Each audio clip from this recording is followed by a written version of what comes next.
স্বাগত কিশোর নিবেদিত প্রযত্নে বাংলাদেশে এই আয়োজনে আপনাদের সাথে আছি আমি সুমি রহমান।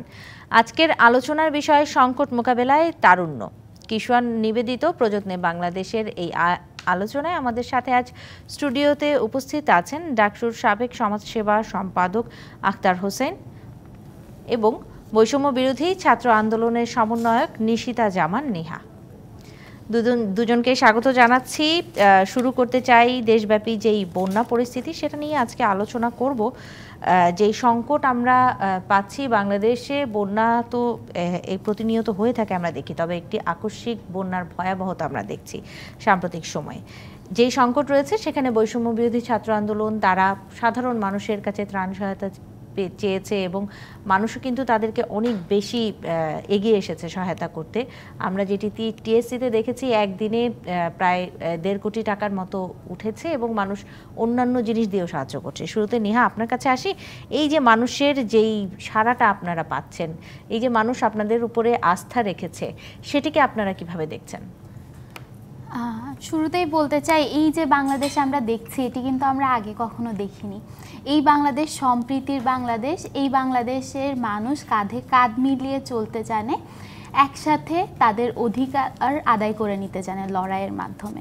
সেটি আমরা দেখতে পেরেছি কোটা সংস্কার আন্দোলন যখন শুরু হলো, মানে পুরো ছাত্র সমাজ সেখানে কিন্তু একদম ভেদাভেদ ভুলে, পাবলিক প্রাইভেট ছিল না সেখানে, ভেদাভেদ ছিল না, স্কুল কলেজ ভেদাভেদ ছিল না সেখানে কোনো ভেদাভেদ ছিল না কোনো শ্রেণী পেশার মানুষের মধ্যে। যখন প্রশ্নটি আসলো অধিকারের, প্রশ্নটি আসলো তা আমাদের জীবন রক্ষার, যখন আমাদের অভিভাবকদের কাছে প্রশ্নটি আসলো তাদের সন্তানদের রক্ষার, সবাই কিন্তু একসাথে লড়েছে।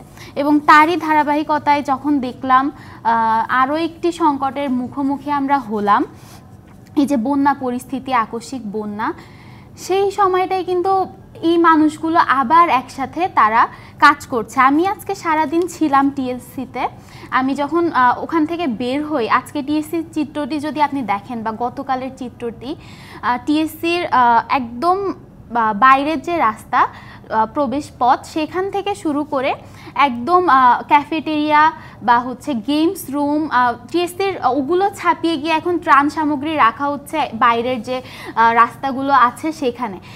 এত পরিমাণ সাড়া পাওয়া যাচ্ছে মানুষের থেকে, এবং ভলেন্টিয়াররা একদম প্রবেশ পথ থেকে শুরু করে একদম পুরো টিএসসি জুড়ে তারা কাজ করছে।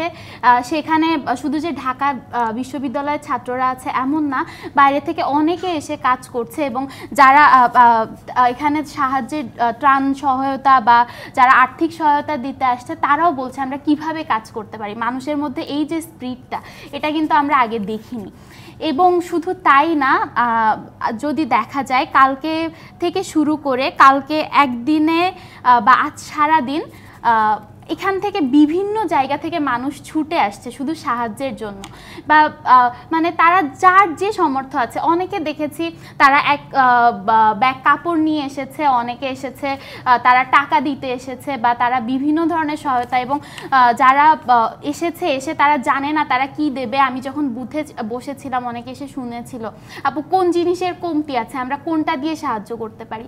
এই যে স্পিরিটটা, এটি আমাদেরকে নতুন একটি বার্তা দেয়, নতুন একটি আশার জায়গা সৃষ্টি করে। যদিও সংকট এখনো অনেক এবং আমরা দেখতে পাচ্ছি বন্যা পরিস্থিতিও কত ভয়াবহ, তবে আমরা নতুন একটি বাংলাদেশ দেখতে পারবো আশা করছি। নিশ্চয়ই সেই প্রত্যাশা সবার। আখতার হোসেন, আপনার মুখে একটু শুনতে চাই। আমরা টিএসসিতে বর্তমানে যে দৃশ্যটা দেখছি এটা খুব রেয়ার একটা দৃশ্য, কারণ টিএসসি যে গণমানুষের হয়ে ওঠা, একজন রিক্সা চালক থেকে শুরু করে নিয়ে বিশ্ববিদ্যালয়ের প্রফেসর সবাই টিএসসিতে আসছেন। যার যা সামর্থ্য সেই সামর্থ্য অনুযায়ী সবাই সেখানে কন্ট্রিবিউট করছেন।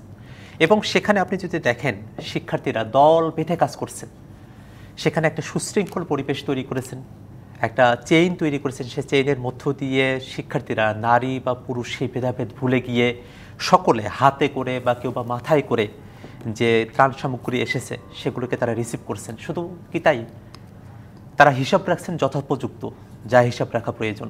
এবং আমাদের একটা টিম কিন্তু ফেনী, কুমিল্লা সেই অঞ্চলগুলোতে গিয়েছে এবং তারা সেখানে উদ্ধার কার্যক্রমগুলো পরিচালনা করছে। রাষ্ট্রের পক্ষ থেকে অনেকগুলো উদ্যোগ নেওয়া হয়েছে, বৈষম্য বিরোধী আন্দোলনের পক্ষ থেকে যে উদ্যোগ, তারপরেও ব্যক্তিগত জায়গা থেকে এবং প্রাতিষ্ঠানিক আরও অনেক জায়গা থেকে আমরা উদ্যোগগুলো নিতে দেখেছি। এই বিষয়টা আমাদেরকে একটা জিনিস আবার স্মরণ করিয়ে দিতে দেয় যে আমরা যে বাংলাদেশটা পেলাম, নতুন যে বাংলাদেশ আমরা পেয়েছি, সেই বাংলাদেশকে গড়বার মানসিকতা বাংলাদেশের আপামর জনতার মধ্যে আছে। সবাই মিলে একটা নতুন বাংলাদেশ আমরা গঠন করতে চাই। যখন এক দফার ঘোষণা আসে তখন যেমন করে বলা হয়েছিল যে ফ্যাসিবাদী ব্যবস্থার বিলোপ এবং নতুন রাজনৈতিক বন্দোবস্ত, এই হচ্ছে আমাদের চাওয়া এই এক দফার পেছনের। সেই চাওয়াটার প্রতি মানুষের যে এখন পর্যন্ত একটা তীব্র আকাঙ্ক্ষা আছে, সে আকাঙ্ক্ষার কিন্তু একটা নজির এই টিএসসিতে যে মানুষের ত্রাণ কার্যক্রমে এসে যুক্ত হওয়া, সেই নজির আমরা কিন্তু এখানেও দেখতে পাই। তো সব মিলিয়ে মানুষ, সাধারণ শিক্ষার্থী যারা আছে, যারা বৈষম্য বিরোধী আন্দোলনের সামনের সারিতে থেকে কাজ করেছে, তাদের উপরে তারা ভরসা করছে।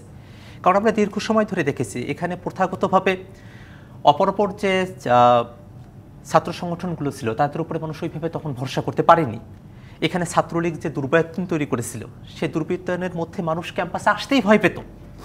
কেউ ক্যাম্পাসে আসলে তার কাছ থেকে মোবাইল কেড়ে নিয়ে রাখা, তাকে তার উপরে অত্যাচার করা, নির্যাতন করা, এই জিনিস ছিল ক্যাম্পাসে, মানুষ ভয় পেত। আর সে জায়গায় আজকে ক্যাম্পাসে মানুষেরা তার দিল খুলে এখানে আসতে পারছে, এখানে এসে একটু কথা বলতে পারছে, এখানে এসে সে তার যে সামর্থ্য, যে ছোট ছোট বাচ্চা 2-3 বছর ধরে হয়তো সে তার কৌটার মধ্যে কিছু অর্থ জমিয়েছে, কিছু কয়েন জমিয়েছে, 10-5 টাকা জমিয়েছে, সেটা কিন্তু সে এসে এখানে দিয়ে যাচ্ছে।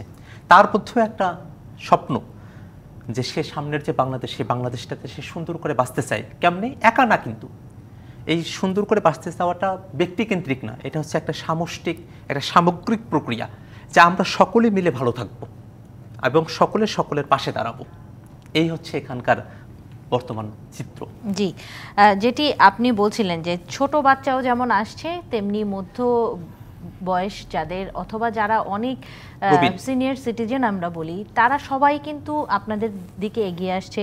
পেশাজীবী মানুষেরা অনেকে তাদের একদিনের বেতনও দিয়ে দিচ্ছেন। আমরা আইন শৃঙ্খলা রক্ষাকারী বাহিনীদেরকেও দেখেছি, তারাও তাদের বেতন দিক থেকে শুরু করে তাদের দায়িত্ব সহ তারা কিন্তু সাহায্য করছে সব দিক থেকে। এখানে কিন্তু বৈষম্য বিরোধী ছাত্র আন্দোলন, যারা আপনারা তরুণ প্রজন্ম আছেন, যারা এই আন্দোলনের সাথে জড়িত ছিলেন, আপনাদের কিন্তু দায়িত্ব অনেকটা বেড়ে গেল। কারণ আপনারা মধ্যবর্তী অবস্থায় আপনাদের উপরে যারা রয়েছে, নিচের তরুণ প্রজন্ম যারা, নবীন প্রজন্ম যারা, নতুন যারা আসছে, তারাও কিন্তু আপনাদের দিকে তাকিয়ে থাকবে। সেই দিক থেকে আসলে আপনাদের সামনের দিকে কি ধরনের চিন্তা রয়েছে যে বাংলাদেশে যেন আপনাদের যে আন্দোলন সেটি সফল হয়েছে কিনা সেটিতে যেন প্রশ্ন উঠতে না পারে, সেই বিষয়ে আপনাদের পরিকল্পনা কি? নিশিতা জামান নিহা, আপনার কাছে আসি। এই বিষয়ে পরিকল্পনা বলার আগে বলতে হয় যে আমরা আসলে এই মুহূর্তে যে সময়ের মধ্যে দিয়ে যাচ্ছি, আমাদের এখন সবথেকে বড় পরিকল্পনা হচ্ছে এই সংকট থেকে উত্তরণ। দেখুন, এখনো পর্যন্ত আপনি যদি দেখেন দেশের বিভিন্ন জায়গায়, এই যে বন্যা পরিস্থিতির আগেও যদি আপনি দেখেন, বিভিন্ন ধরনের অসঙ্গতি নজরে এসেছে। এতগুলো মানুষ যারা এই 15 বছর ধরে তাদের অধিকার তারা বঞ্চিত ছিল, সেই মানুষগুলোর কিন্তু একদম ঢল নেমেছে রাস্তায়, তারা তাদের অভিযোগ নিয়ে এসেছে। কিন্তু এই 15 বছর ধরে তাদের যে বঞ্চনার যে একটা পরিস্থিতি তৈরি হয়েছিল, তাদের মধ্যে যে একটা চাপা ক্ষোভ ছিল এবং যে সংস্কারের প্রয়োজন ছিল, সেটি কিন্তু আপনি 15 দিনে কখনোই করতে পারবেন না। এবং এটি মানে এটা যদি ভাবাও হয় সেটা কিন্তু অসম্ভব। তো বর্তমানে সবথেকে বেশি গুরুত্বপূর্ণ সেটি হচ্ছে আমার দেশের সংস্কার। এই সংস্কার যতদিন পর্যন্ত চলতে থাকবে ততদিন পর্যন্ত এই বৈষম্য বিরোধী ছাত্র আন্দোলন যে প্ল্যাটফর্মটি তৈরি হয়েছে, আপনারা দেখছেন আমরা মাঠে আছি, আমরা কাজ করছি এবং আমরা থাকব যতক্ষণ পর্যন্ত না সংস্কারটি পরিপূর্ণরূপে হচ্ছে, জনগণের নির্বাচিত প্রতিনিধির হাতে ক্ষমতাটা হস্তান্তর করা হচ্ছে। এটি আমাদের বর্তমানে লক্ষ্য।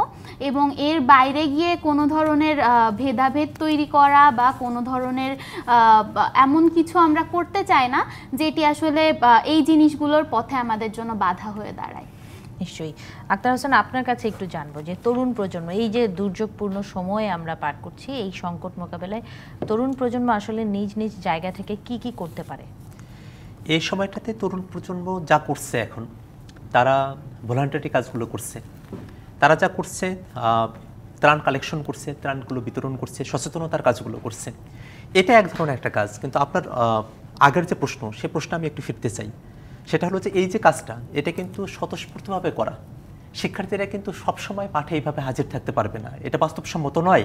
শিক্ষার্থীরা একটা ক্রাইসিস হলে তারা তাদের মতো করে এখানে এসে অংশগ্রহণ করবে।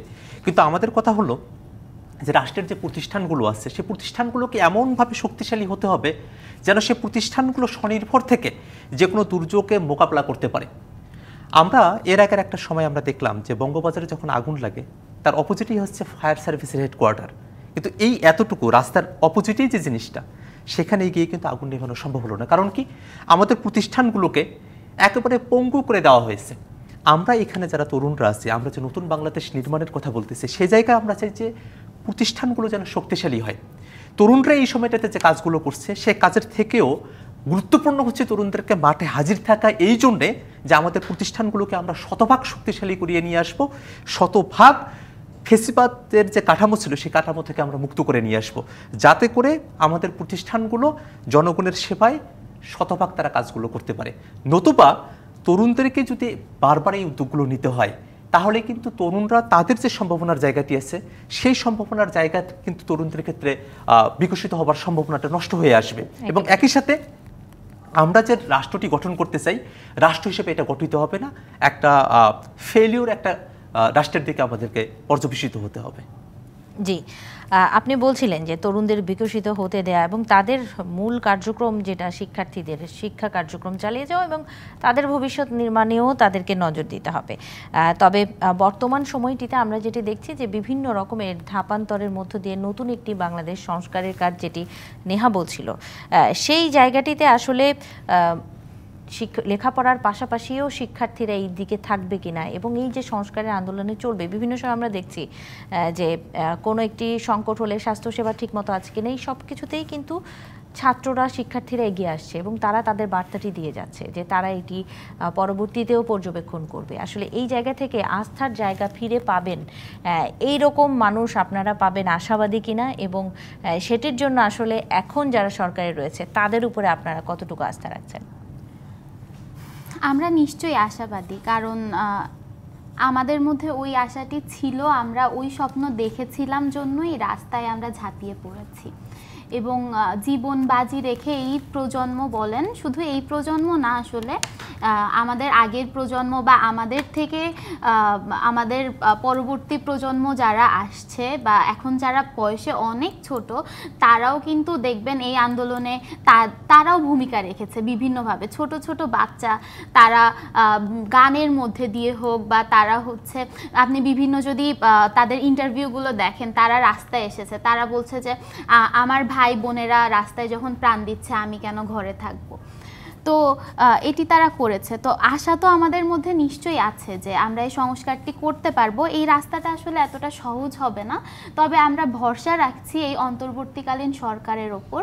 কারণ এই সরকারের কাজ যদি আপনি দেখেন, বিগত কিছুদিনে ক্ষমতায় আসার পর থেকে তারা কিন্তু চেষ্টা করছে তাদের দিক থেকে যতটুকু সহযোগিতা করা যায়, এবং দৃশ্যমান অনেক কাজ আমরা দেখতে পেয়েছি। অনেকগুলো হয়তো তারা করতে পারেনি, কারণ তাদেরও তো সীমাবদ্ধতা আছে, চাইলেই একবারে সব কিছু করে ফেলা যাবে না, কিন্তু তারা সেটি করে যাচ্ছে। এবং তাদের কাছে আমরা এই প্রত্যাশাই রাখি যে তারা যতদিন ক্ষমতায় থাকবে, তারা এই যে রাষ্ট্রের ভঙ্গুর যে প্রতিষ্ঠানগুলো একদম ভেঙে পড়েছিল, একদম আইন বিভাগ, বিচার বিভাগ, নির্বাহী বিভাগ, এদের কার্যক্রমও কিন্তু ছিল না। বাংলাদেশের প্রতিটি মানুষ তাদের কিছু হলেই তাকিয়ে থাকতো একদিনের দিকে। আপনার বাসায় একটি ঝামেলা হলেও, জমি জমা নিয়ে একটি সমস্যা হলেও প্রধানমন্ত্রীর হস্তক্ষেপ তারা চাইতো। আমরা চাইবো না এই ধরনের ব্যবস্থা আবার ফিরে আসুক, বা যে সরকারি আসুক তারা আবার এরকম ফ্যাসিবাদী হয়ে উঠুক বা জনবিচ্ছিন্ন হয়ে উঠুক। এই জিনিসটি কিন্তু এতদিন ছিল। আপনি যদি দেখেন, আমাদের এর আগে যতগুলো সরকার এসেছে বা যারা ক্ষমতায় ছিলেন, তারা হচ্ছে কিন্তু জনগণ থেকে বিচ্ছিন্ন, বা বিভিন্নভাবে তারা জনগণের যে মানসিকতা বা চাওয়া পাওয়া, এগুলো তারা বুঝে উঠতে সক্ষম হয়নি। তো আমরা আশা রাখছি যে এবার এই রাষ্ট্রের প্রতিষ্ঠানগুলোকে পুনরায় সংস্কার করা হবে, পুনর্নির্মাণ করা হবে, এবং যারাই ক্ষমতায় আসুক না কেন, তারা যেন জনগণের থেকে বিচ্ছিন্ন কোনো সরকার না হয়ে পড়ে বা তাদের কার্যক্রমগুলো যেন আবার এভাবে প্রশ্নবিদ্ধ হওয়ার সুযোগ না থাকে যেটি ছিল।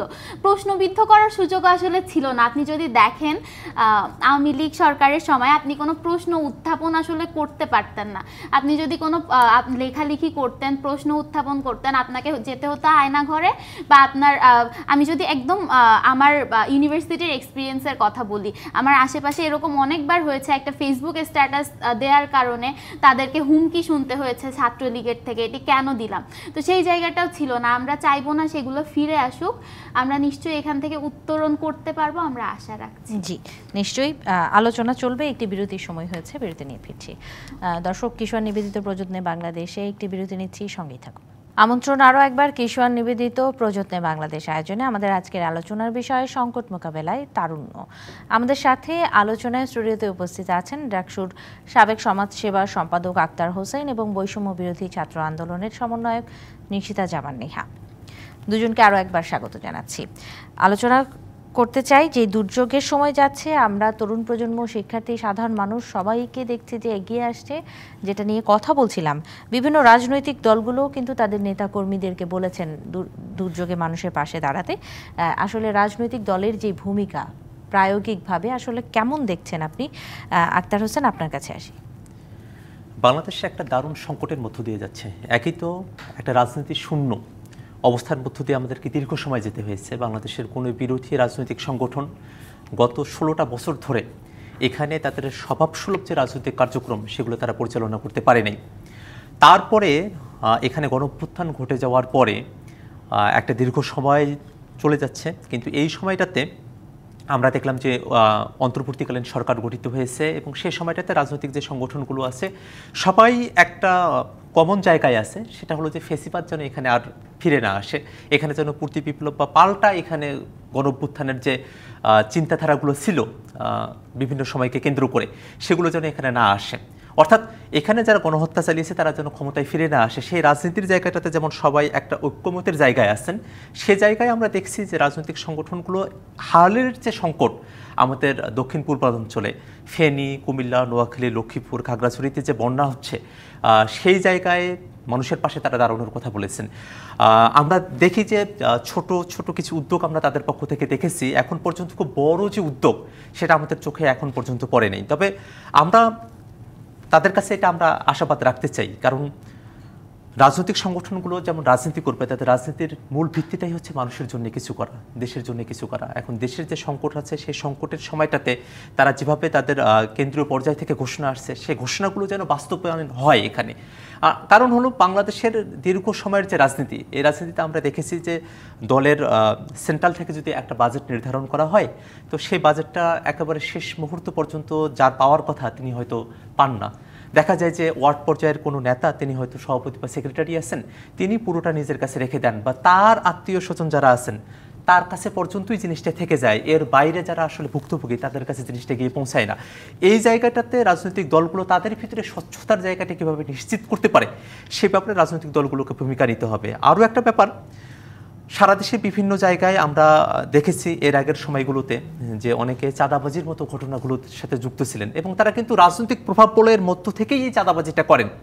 তো সামনের যে বাংলাদেশ, সে বাংলাদেশেও যদি কেউ রাজনৈতিক প্রভাব বলয়ের মধ্য থেকে এসে নতুন রাজনৈতিক প্রভাব বলয় সেটার মধ্য দিয়ে সে যদি চাঁদাবাজি করতে যায়, সেটা কিন্তু কোনোভাবেই গ্রহণযোগ্য হতে পারে না। আমরা আশা করব রাজনৈতিক সংগঠনগুলো, রাজনৈতিক যে দলগুলো আছে বাংলাদেশের জাতীয় রাজনৈতিক দলগুলো, তারা এই বিষয়গুলোতে সতর্ক থাকবে এবং গণমানুষের পক্ষে তাদের যে কথা বলার জায়গাটা আছে সেটা তারা জারি রাখবে। এবং এই ক্ষেত্রে আপনার কোনো পরামর্শ রয়েছে কিনা যে আসলে মানুষ কিভাবে আস্থা পাবে রাজনৈতিক দলগুলো তাদের কাজগুলো করছে বা পরিবর্তন তাদের মাঝে এসেছে, সেটা কোন দিকগুলো দেখলে আপনার মনে হচ্ছে যে মানুষ আস্থা পাবে? সবথেকে বড় ব্যাপার হলো যে বাংলাদেশে দীর্ঘ সময় ধরে স্বাধীনতার 50 বছর পেরিয়ে গেছে, এখানে অনেক ধরনের রাজনৈতিক সংগঠন ক্ষমতায় এসেছে, ক্ষমতার পালাবদলগুলো ঘটেছে, বিভিন্ন সময়ে মানুষ তাদের ব্যাপারে আস্থার জায়গা বা অনাস্থার জায়গা নানা চড়াই উতরাইয়ের ভিতর দিয়ে মানুষকে যেতে হয়েছে। এবং সবথেকে বড় কথা, বাংলাদেশের মানুষ একটা নতুন রাজনৈতিক বন্দোবস্ত এখানে পেতে চায়। তো সেই জায়গায় রাজনৈতিক যে সংস্কারের জায়গাগুলো আছে সেই সংস্কারের দিকে তারা মনোযোগী হচ্ছে কিনা, রাজনৈতিক সংগঠনগুলো এটা বলতে পারছে কিনা যে না, আগে যেভাবে পুলিশ প্রশাসন চলতো, আমরা যদি ক্ষমতায় আসি তাহলে পুলিশ প্রশাসন এভাবে আর চলবে না, আমরা এই জায়গাটাতে টোটাল সংস্কার করব। আগে যেভাবে কাউকে ধরে নিয়ে গিয়ে আয়না ঘরে রাখা হতো, আমরা ক্ষমতায় আসলে এইভাবে কাউকে আমরা আয়না ঘরে রাখবো না। আগে যেভাবে সিন্ডিকেটগুলো করা হতো, আমরা এই সিন্ডিকেটকে ভেঙে দেব, এবং সেটা কিভাবে আমরা করব তার রূপরেখায় তাদেরকে মানুষের সামনে হাজির করতে হবে। শুধু এমডি না, তারপরে সব জায়গায় দুর্নীতি হয়। তো দুর্নীতি যদি হয়, সে দুর্নীতি আমরা কিভাবে বন্ধ করব? জবাবদিহিতার একটা জায়গা আছে, আমরা কিভাবে জবাবদিহিতার জায়গাটা নিশ্চিত করতে পারি? পরিবারের ক্ষেত্রে গিয়ে ক্ষমতা কুক্ষিগত হয়ে যাওয়ার যে ব্যাপারটা আছে, পরিবারতন্ত্র থেকে বেরোয় আসার একটা ব্যাপার আছে, এইটাকে নিশ্চিত করতে পারে কিনা রাজনৈতিক সংগঠনগুলো? অনেকগুলো প্যারামিটার আছে, কারণ আগের যে রাজনৈতিক ট্রেডিশনগুলো ছিল, এই ট্রেডিশনের বাইরে এসে তাদেরকে নতুন বাংলাদেশের জন্য নতুনভাবে তাদেরকে রিপ্রেজেন্টেড হতে হবে মানুষের সামনে, তাহলেই মানুষ ভরসা পাবে। জি, ধন্যবাদ। নিশিতা, আপনার কাছে আসি, একটু জানতে চাইবো, যেহেতু আপনি সরাসরি ত্রাণ কার্যক্রমের সাথে যুক্ত রয়েছেন, সারাদিন ধরে কাজ করছেন, মানুষের পাশে দাঁড়াচ্ছেন, একটু বলবেন যে তাৎক্ষণিকভাবে তো আপনারা সেবাগুলো দিচ্ছেন, ত্রাণ যেটা প্রয়োজন, মানুষকে উদ্ধারের যে কার্যক্রম, এর সাথে সাথে কিন্তু অন্যান্য সেবাও রয়েছে। দুর্যোগের যখন পানি নেমে যাবে তখন কিন্তু মানুষের নানান ধরনের চাহিদাও তৈরি হবে, সেই জায়গাগুলো নিয়ে আপনাদের কোনো চিন্তা রয়েছে কিনা? যেমন ইতিমধ্যেই স্বাস্থ্যসেবার একটি সংকট দেখা যাচ্ছে, এগুলো নিয়ে আপনারা কিছু ভাবছেন কিনা বা করছেন কিনা? হ্যাঁ, এখন সবথেকে বড় চ্যালেঞ্জ যেটি মানুষগুলোকে রেস্কিউ করা, অনেক জায়গায় তারা পানিবদ্ধ অবস্থায় ইতিমধ্যেই আছে। 11টা জেলায় 10 লক্ষ মানুষ প্রায় পানিবদ্ধ অবস্থায়।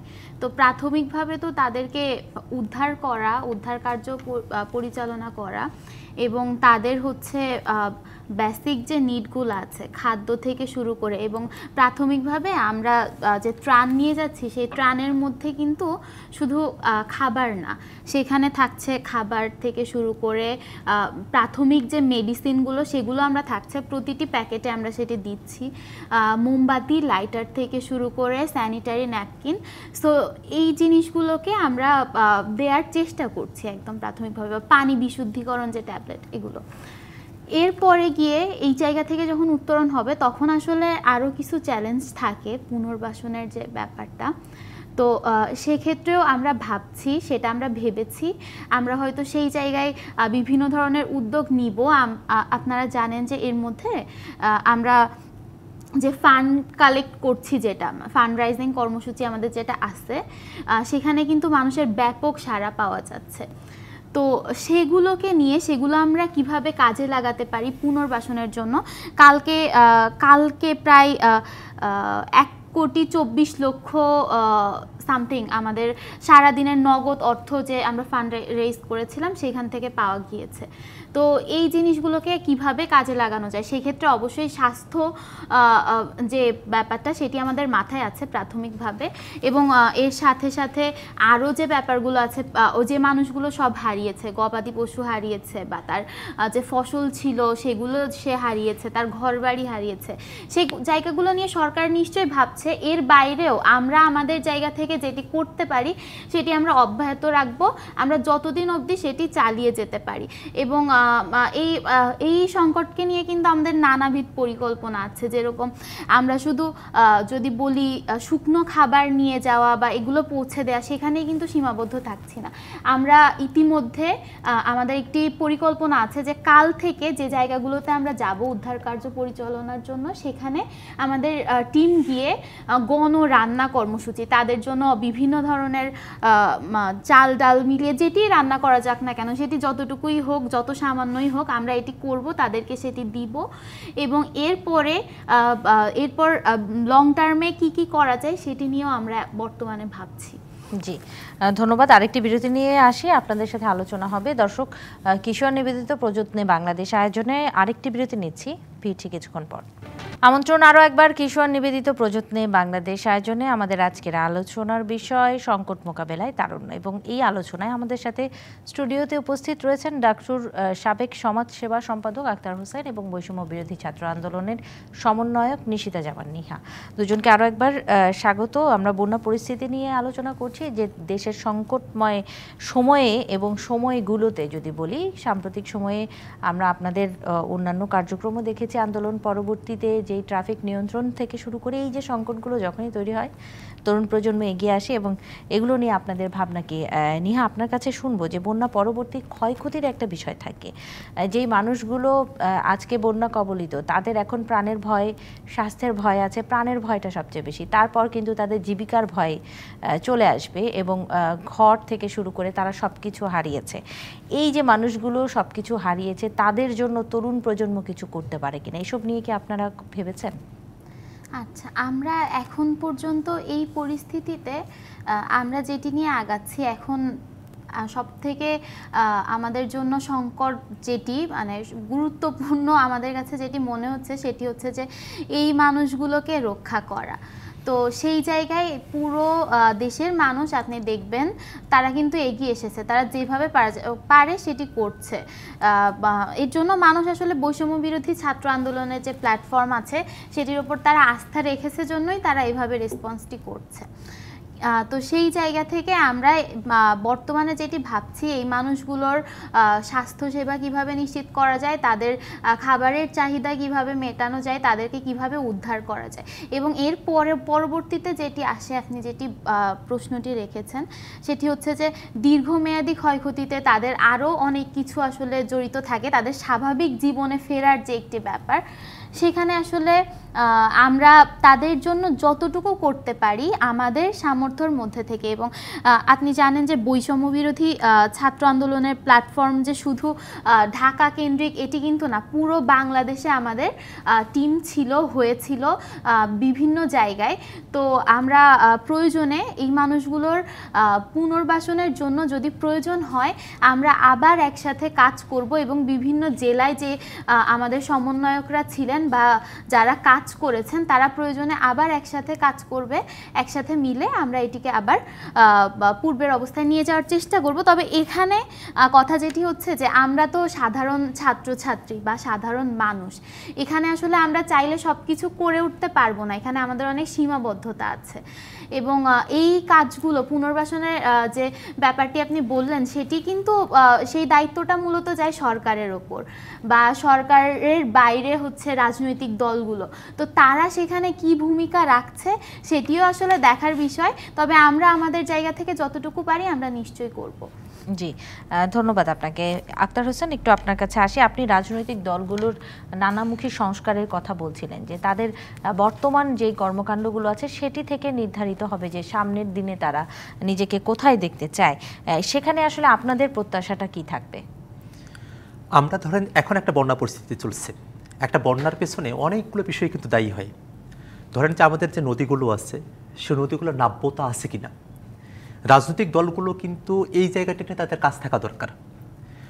দেখা গেল যে কোনো একটা খাল আছে, কোনো একজন রাজনৈতিক নেতা সে খালের বেশিরভাগ জায়গা দখল করে নিয়ে কোনো একটা প্রতিষ্ঠান সেখানে তৈরি করে বসে আছে, বাড়িঘর তৈরি করে বসে আছে, খালটা চিকন হয়ে গেছে, সেখান থেকে পানি প্রবাহ হচ্ছে না।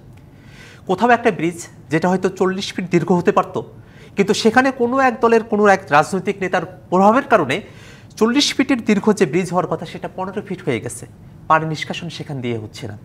এই যে স্থানীয় পর্যায়ে রাজনৈতিক নেতাদের প্রভাবের কারণে যে দুর্নীতিগুলো হয় এবং মানুষের জন্য যা হবার কথা সেটা হয় না। একটা বাঁধ হবার কথা ধরেন, সে বাঁধটা হলে সেখানকার মানুষ অনেকগুলো গ্রাম সেটা রক্ষা পাওয়ার কথা, কিন্তু সে বাঁধটা তৈরি করার জন্য যে পরিমাণে সেখানে দরকার, ম্যাটেরিয়ালস দরকার, সে শক্ত ম্যাটেরিয়ালসগুলো সেখানে দেওয়া হলো না, বাঁশ দিয়ে হয়তো সেই বাঁধটা তৈরি করা হলো।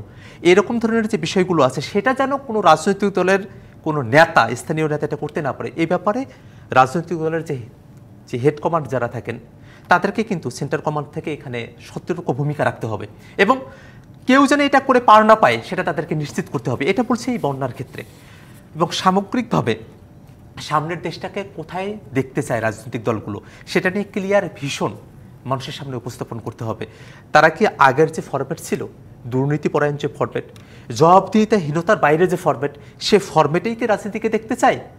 যদি তাই হয় তাহলে তরুণ প্রজন্ম কিন্তু তাদের সঙ্গে কখনোই একাত্ম হতে পারবে না। কারণ এই তরুণ প্রজন্ম হচ্ছে সেই তরুণ প্রজন্ম যারা বুলেটের সামনে দাঁড়িয়েছে, পুলিশ বলছে এমনভাবে যে একজনকে গুলি করলে একজন চলে যায়, বাকিরা কেউ যায় না। এই প্রজন্ম হচ্ছে সেই প্রজন্ম। অতএব এই প্রজন্মের সামনে দাঁড়িয়ে নতুন রাজনৈতিক বন্দোবস্তের জায়গায় নতুনভাবে যদি রাজনৈতিক দলগুলো নিজেদেরকে সংস্কার করতে না পারে, নতুন সময়ের কথা যদি না বলতে পারে, নতুন যে প্রজন্ম আছে তাদেরকে যদি ধারণ করতে না পারে, তাহলে তারা বাংলাদেশের রাজনীতিতে ভালো করতে পারবে না, তারা অপ্রাসঙ্গিক হয়ে পড়বে এবং এই জনসমাজ, এই তরুণ, তাদের ম্যান্ডেট তাদের পক্ষে পাওয়া সম্ভব হবে না। যদি তরুণ সমাজের ম্যান্ডেট পেতে হয় তাহলে তরুণ সমাজের কাতারে আসতে হবে। এটাই রাজনৈতিক দলগুলোর কাছে আমাদের পরামর্শ বা প্রত্যাশা। ধন্যবাদ।